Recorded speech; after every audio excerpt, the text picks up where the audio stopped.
Okay, we're back. The simulation has just finished calculating.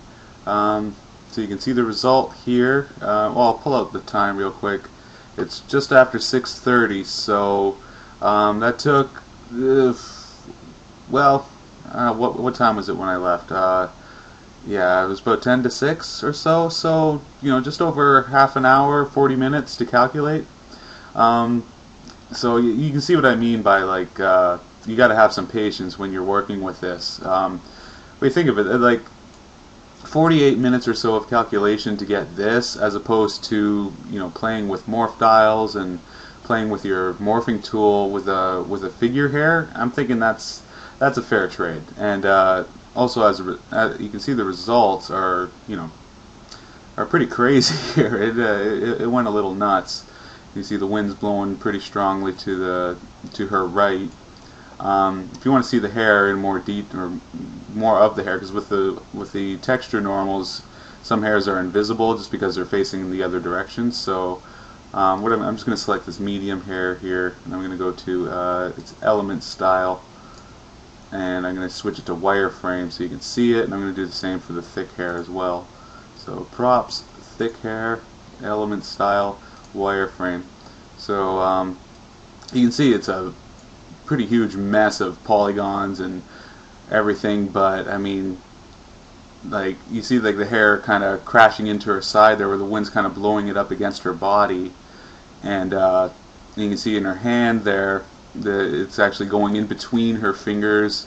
I'm not really seeing a lot of poke through or anything, but we're getting some pretty nice interaction from between her and the prop. So I'm thinking that is looking pretty good. I'm gonna go back to my medium here and switch it over to figure style, and so I'm pretty pleased with that. I'm thinking that looks pretty awesome. And on top of that, like we gave it 75 frames to calculate with the wind and everything. So just like before, you can now essentially use the animation slider almost as a wind morph dial, specific to this pose, to this scene. So if I'm going to actually run through the whole animation so we can get a look at this here. I'm going to go over to the real interesting hand, which is over here. So you can see the hair drops down, and her hands kind of come into her face. And you see one hair went a little crazy back here, but that's okay because that isn't involved with our final image. But that does tend to happen with it because, like I said earlier, the hair is basically a bunch of ribbons, and having one ribbon out of 400 go a little crazy, I'm thinking that's fair. But anyways, enough of that. Let's see what happens here. So her hands come into her face, and if you watch her, I'm just going to zoom right in so you can see what's going on. If you watch her right hand, this hand here, you can see that it kind of picks up the hair and comes out, and her arm kind of comes around. So that's how I got the hair to kind of wrap around her arm, and then her fingers kind of splay open, and then as she gets into her pose, the hair kind of settles in between her fingers there. And at the same time, her left hand, I have it set to do kind of the same thing, but instead of turning and coming out, I have it so she actually grabs the hair and pulls it out of her face. So yeah, pretty neat. And so you got this cool animation, and then you see as the wind takes effect, it gets pushed into her body, and on the right side there's nothing for it to collide with, so it just flies off into space like it would want it to do. It actually looks better from back here. You can see that. So you see how the wind starts to take effect and kind of push the hair, and it starts going all crazy. And yeah, like I said, you can use the last half of the animation almost as a morph dial. Like, okay, maybe I want more subtle wind, I'll render that, or maybe I want lots and lots of wind, I want it to look crazy, so I'll crank it up to frame 75, and there you go. So you have those options after an hour's worth of calculation, and I didn't even need to be at my computer during that. I went outside, got a breath of fresh air, grabbed something to eat, played with my dog a little bit.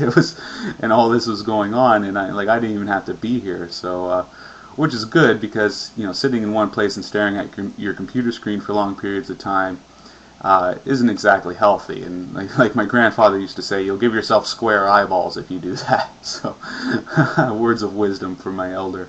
There you go. So there's the end result. So this point I'm going to set up my render angle here to show you guys that the image in that promotional image is just a raw render. And I think I went with a frame somewhere around here. It's around 57. I'm going to go with it's right around here-ish. That looks good. So actually I've already set up a camera dock. I think it was this one maybe? What was my camera? Oh wait, I'm in the wrong room for that. Whoops. No, I don't want to add that because, oh wait, that is the right camera. Hey, what do you know? So I'm going to go to my pose room here, and so I'm just going to hit render, and so we'll take a look at the final image. While it's rendering, I'm just going to pause, and I'll be right back. Okay, so here's the render coming through right now, and I'm pretty pleased with this. And so you can see, with the smooth polygons turned on, a lot of the jagginess that was present in the hair is gone. The hair is flowing and turning and doing all that like you would expect it to do. So, oh, I should have turned the ground off. I forgot to do that.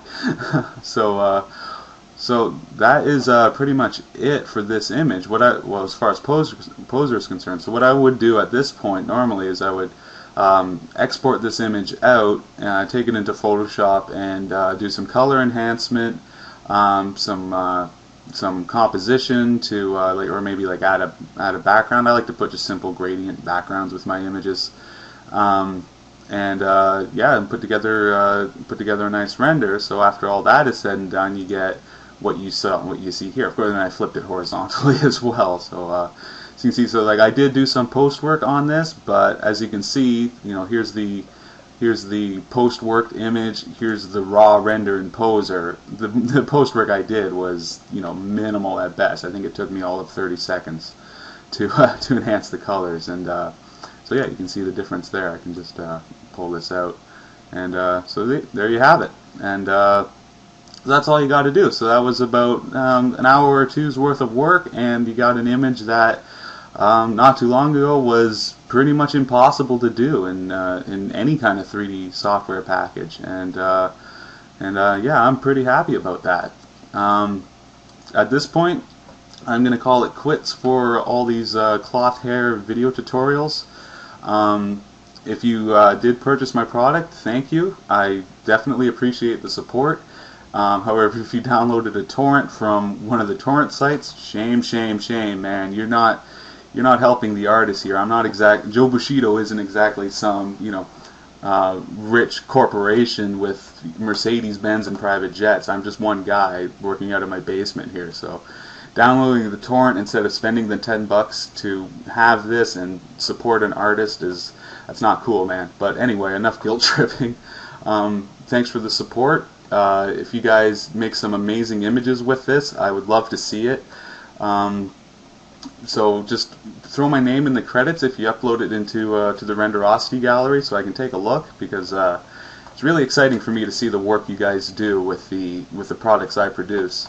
That's one of the things I look forward to the most whenever I'm making these products.